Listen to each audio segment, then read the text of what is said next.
Mamma mia, salut les amis et bienvenue dans cette vidéo numéro 15. Dans cette vidéo, nous allons voir la notion de post-incrémentation, post-décrémentation et pré-incrémentation, pré-décrémentation.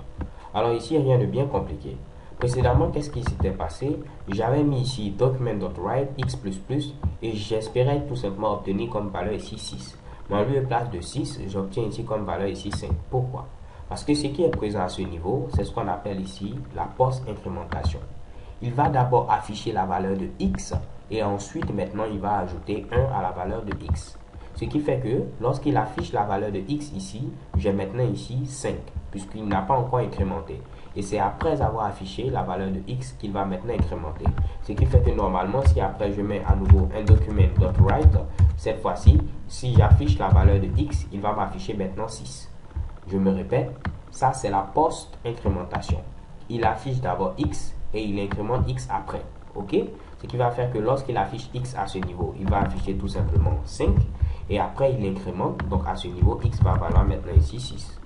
Donc là, on doit avoir normalement, au niveau du navigateur, 5 et 6. Donc j'enlève tout simplement ici ces fameux commentaires là. Donc je tente tout simplement d'actualiser. Chez Kebam, vous voyez ici 5 et 6. Donc ce n'est pas 56, c'est bel et bien 5 et 6 parce que tout simplement je n'ai pas mis d'espace à ce niveau pour les séparer. De même, il y a ce qu'on appelle tout simplement la pré-incrémentation. Je vais écrire alors plus x. Cette fois-ci, cela veut dire incrémente d'abord x avant de l'afficher. Donc là, avant d'afficher ici la valeur de x, il va d'abord faire l'incrémentation, ce qui va faire qu'à ce niveau, il va avoir ici comme valeur 6. Et maintenant, il affiche, donc on va afficher à ce niveau 6. De même, si on tente d'afficher à nouveau x, c'est toujours 6. Donc ici, ça c'est la pré-incrémentation. On incrémente d'abord la valeur de x avant d'afficher. Donc lorsqu'on va incrémenter, on obtient 6 et on affiche ici ce fameux 6 là. Donc si je viens au niveau de mon navigateur, je tente tout simplement d'actualiser. Chez Kebam, vous voyez, j'ai 6 et encore 6. Donc là, je vais enlever ce deuxième document.write là qui peut porter à confusion. Donc là, j'actualise, on doit avoir 6 tout court. Ok? Donc de même qu'il y a la pré-incrémentation et la post-incrémentation, il y a la pré-décrémentation et la post-décrémentation. Donc là, je peux mettre moins x. Donc comme je vous l'ai dit, il va décrémenter d'abord avant d'afficher. Donc il va afficher ici 4 sans problème. Je viens à ce niveau, je tente d'actualiser. Chez Kebam, il affiche ici 4.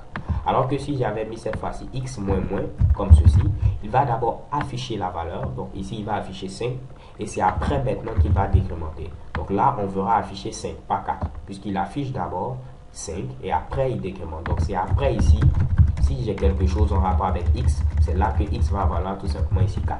Donc là, on doit avoir 5, j'actualise tout simplement chez Kebam, j'ai comme valeur 5.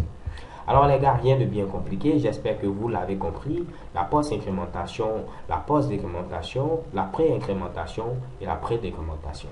So thank you guys for watching, don't forget to subscribe and have a nice day. XOXO.